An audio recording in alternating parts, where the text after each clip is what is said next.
Vous savez, la façon dont nous pouvons changer radicalement nos résultats dépend en grande partie, on commence comme cela par notre degré de leadership, notre niveau de leadership.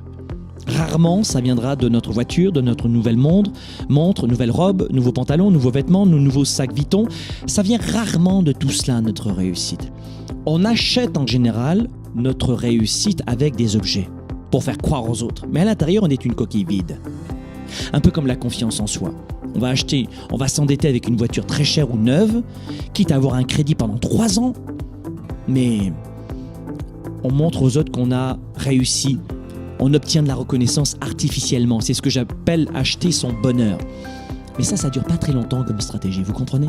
C'est pour ça que je vous parle de leadership, c'est à l'intérieur qu'il va falloir travailler. En 1960, l'homme était dans l'impossibilité technologiquement de voyager dans l'espace, en tout cas d'aller sur la Lune par exemple.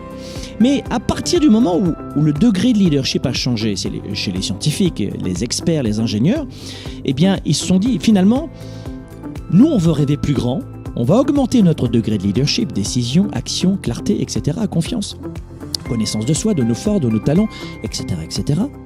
Et à partir de cela, 10 ans plus tard, le premier homme a posé ses 2 pieds sur la Lune, le leadership. Tout part vraiment de votre fort intérieur. Et je crois que ce processus miraculeux de conversion entre, je dirais, la pensée et la matière, c'est un peu un grand mot, mais tout naît d'abord dans la pensée, avant de donner vie à la matière.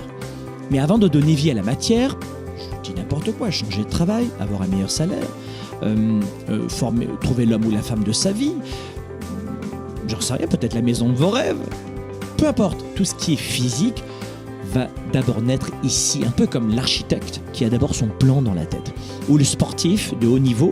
Regardez la Formule 1, je regarde de temps en temps la Formule 1, le gars il a exactement les virages dans la tête. Il sait exactement son parcours. Il a déjà fait sa course dans la tête. Et lorsqu'on est en affaires, dans sa carrière ou dans sa vie privée, et qu'on dit, il faut d'abord évidemment visualiser, oh mais arrête, c'est ésotérique ce truc, comment ça visualiser?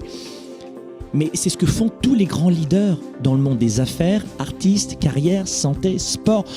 Tous les 3%, j'appelle cela les 3% de cette société qui réussissent à vivre leur vie, rien à voir avec l'argent, qui vivent leur vie, peu importe leur définition, ont d'abord été capables d'augmenter leur degré de leadership.